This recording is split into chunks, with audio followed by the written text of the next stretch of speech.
말씀 같이 봅니다. 하나님 말씀은 요한복음 20장 11절에서 18절까지 말씀입니다. 마리아는 무덤 밖에 서서 울고 있더니 울면서 구부려 무덤 안을 들여다보니 흰 옷 입은 두 천사가 예수의 시체 뉘었던 곳에 하나는 머리편에 하나는 발편에 앉았더라. 천사들이 이르되 여자여 어찌하여 우느냐 이르되 사람들이 내 주님을 옮겨다가 어디 두었는지 내가 알지 못함이니이다. 이 말을 하고 뒤로 돌이켜 예수께서 서 계신 것을 보았으나 예수신 줄 알지 못하더라. 예수께서 이르시되 여자여 어찌하여 울며 누구를 찾느냐 하시니 마리아는 그가 동산직인 줄 알고 이르되 주여 당신이 옮겼거든 어디 두었는지 내게 이르소서 그리하면 내가 가져가리이다. 예수께서 마리아야 하시거늘 마리아가 돌이켜 히브리 말로 라보니 하니 이는 선생님이라는 말이라. 예수께서 이르시되 나를 붙들지 말라. 내가 아직 아버지께로 올라가지 아니하였노라. 너는 내 형제들에게 가서 이르되 내가 내 아버지 곧 너희 아버지 내 하나님 곧 너희 하나님께로 올라간다 하라 하시니 막달라 마리아가 가서 제자들에게 내가 주를 보았다 하고 또 주께서 자기에게 이렇게 말씀하셨다 이러니라. 아멘. 어제 부활절 말씀을 통해 우리는 베드로의 부활에 대해 살펴보았습니다. 죽어 있는 베드로 예수님이 친히 찾아오셔서 살리셨죠. 다시 살아난 그에게 새 사명을 주시지 않습니까? 내 양을 먹이라, 내 양을 치라, 내 양을 먹이라. 주님의 양치기가 되는 것이지요. 이것을 종, 정인, 제자라고 합니다. 성도는 모두가 주님의 양치기인 셈이지요. 자, 오늘은 본문을 통해 막달라 마리아의 부활에 대해 살펴봅니다. 예수님의 부활은 성도라면 다 믿습니다. 그런데 자신이 부활한 사실을 아는 성도는 많지 않은 것 같습니다. 그러다 보니 새 사람이 여전히 옛사람의 생활 방식으로 살고 있는 것이지요. 한번 상식적으로 생각해 보십시오. 예수님은 살아나셨는데 나는 무덤에 있다면 어떻게 무덤에 있는 내가 예수님과 동행할 수 있겠습니까? 산자가 어떻게 죽은 자와 함께 삽니까? 귀신 들린 자나 무덤에 살지요. 만약 내가 부활한 존재가 아니라면 성경을 이렇게 바꿔야 하지 않을까요? 내가 그리스도와 함께 십자가에 못 박혔나니 그분은 나 홀로 십자가에 두고 지 혼자 살아나셨네, 이렇게 바꿔야 되지 않겠어요? 예수님은 내가 받을 저주, 내가 받을 심판, 내가 받을 죄값을 지고 십자가에서 죽으셨습니다. 왜 십자가죠? 십자가는 저주의 상징이니까요. 우리 하나님 말씀 한번 볼까요? 신명기 21장 22절에서 23절입니다. 사람이 만일 죽을 죄를 범함으로 내가 그를 죽여 나무 위에 달거든 그 시체를 나무 위에 밤새도록 두지 말고 그날에 장사하여 내 하나님 여호와께서 내게 기업으로 주시는 땅을 더럽히지 말라. 나무 위에 달린 자는 하나님께 저주를 받았습니다. 죽으신 예수님은 3일 만에 무덤에서 하나님의 능력으로 살아나셨습니다. 그렇다면 그리스도와 함께 십자가에 죽는 것이 무엇일까요? 또 무덤에 3일 머무는 것이 무엇이며 나는 어떻게 부활할까요? 오늘 본문을 통해 자세히 살펴보십시다. 11절과 12절 같이 봅니다. 마리아는 무덤 밖에 서서 울고 있더니 울면서 구부려 무덤 안을 들여다보고 흰옷 입은 두 천사가 예수의 시체 뉘었던 곳에 하나는 머리편에 하나는 발편에 앉았더라. 무덤 밖에서는 울음이 있고 무덤 안에서는 흰옷 입은 천사가 있습니다. 여러분, 바뀌어야 정상 아닙니까? 이렇게요. 무덤 안에는 슬픔, 한숨, 눈물이 있고 무덤 밖에는 천사가 돕더라. 오늘 본문은 무덤 밖과 무덤 안을 대조시킵니다. 무덤 안을 볼까요? 두 천사가 시체니었던 곳에 발과 머리 쪽에 마주 앉아 있습니다. 어디서 많이 본 그림 아닙니까? 구약의 성소 안에 있는 법궤죠. 출애굽기 37장 7절에서 9절 같이 봅니다. 금으로 그룹 둘을 속죄소 양쪽에 쳐서 만들었으되 한 그룹은 이쪽 끝에 한 그룹은 저쪽 끝에 곧 속죄소와 한 덩어리로 그 양쪽에 만들었으니 그룹들이 그 날개를 높이 펴서 그 날개로 속죄소를 덮었으며 그 얼굴은 서로 대하여 속죄소를 향하더라.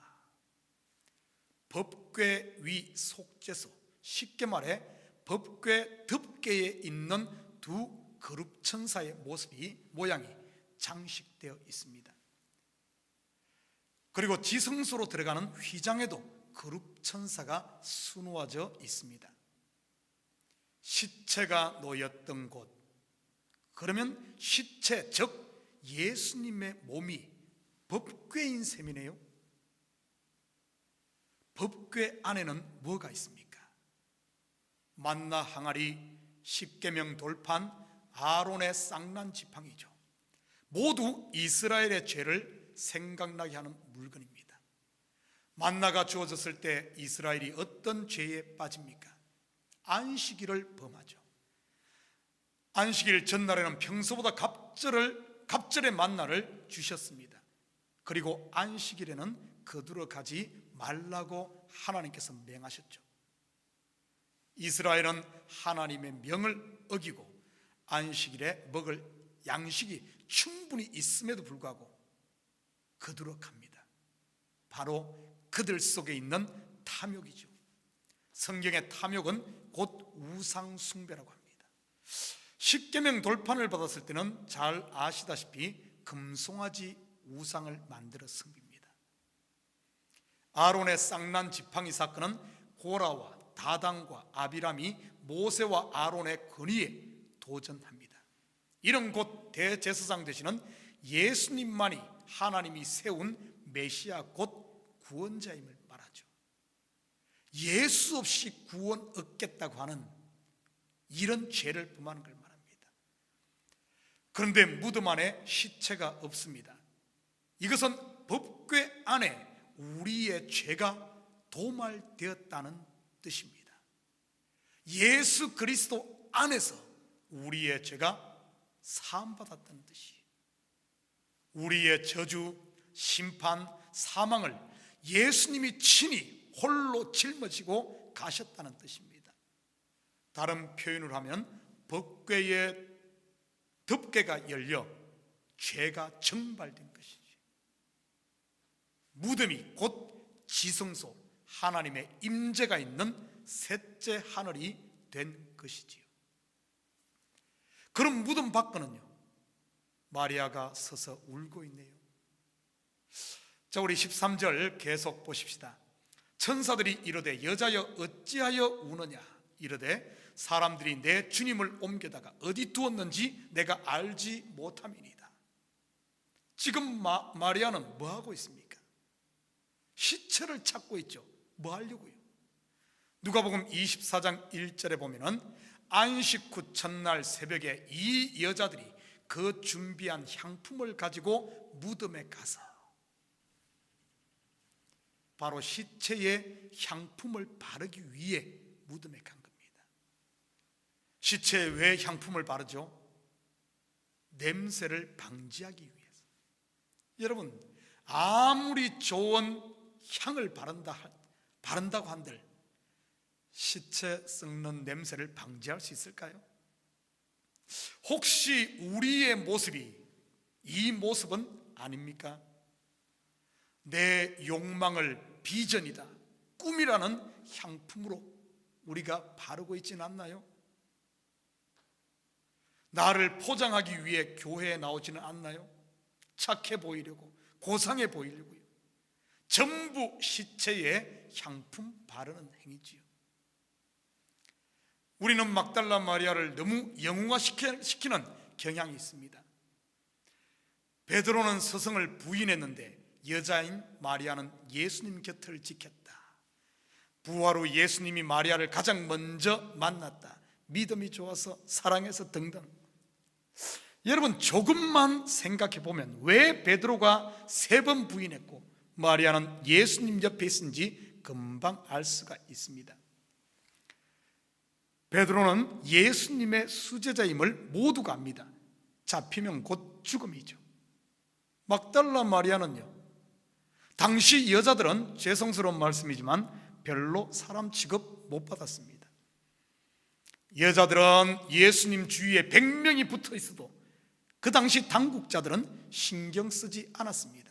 별로 위협적이지 않았기 때문이죠. 그런데 베드로는요, 예수님의 수제자인데다 갈릴리 출신이잖아요. 당시에 유난히 갈릴리에서 로마에 대항하는 무리들이 많이 나왔죠. 당시 갈릴리 출신하면 로마에서 신경을 곤두세우고 있었다는 사실입니다. 알고 보면 베드로가 예수님을 따른 것이나 마리아가 예수의 시체를 찾았다는 것은 베드로나 마리아나 쌤쌤이라는 뜻입니다. 둘 다 자기의 욕망을 채우기 위한, 자기 배를 위한 왼쪽에 그물을 내렸다는 뜻이지요. 그래서 마리아가 울고 있는 것입니다. 죽어 있는 모양이죠. 무덤에 있는 모양이죠. 그런데 그때 죽어 있는 마리아를 예수님이 찾아오십니다. 16절 같이 볼까요? 예수께서 마리아야 하시거늘 마리아가 돌이켜 히브리 말로 라보니 하니 이는 선생님이라는 말이라. 나사로야 나오너라. 요한의 아들 시몬아. 예수님이 이들을 불렀듯이 마리아를 무덤에서 불러내는 모습이죠. 17절 같이 봅니다. 예수께서 이르시되 나를 붙들지 말라. 내가 아직 아버지께로 올라가지 아니하였노라. 나를 붙들지 말라. 여러분, 혹시 내가 붙들려고 하는 것이 이것은 아닙니까?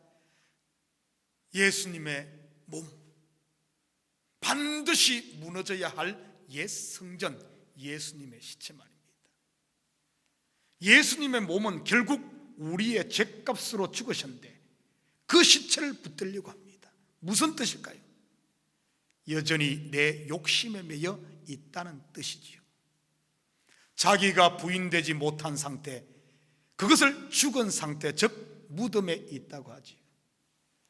내가 지고 있는 옛자, 옛사람, 나를 놓는 자기 부인이 진정으로 새로운 피조물로 거듭나는 곧 나의 부활인 것입니다. 죽으면 죽으리라 나를 부인했던 에스더의 부활도 살펴보지 않았습니까? 오늘 본문 17절에 보면 내 형제들에게 가서 이르되 예수님의 부활을 전하라고 하지요.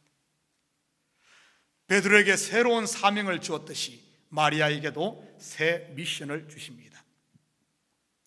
바로 부활하신 예수님을 전하라고요. 부활한 사람들에게 주어지는 새 미션이 사도행전 1장 8절에 나옵니다. 같이 봅시다.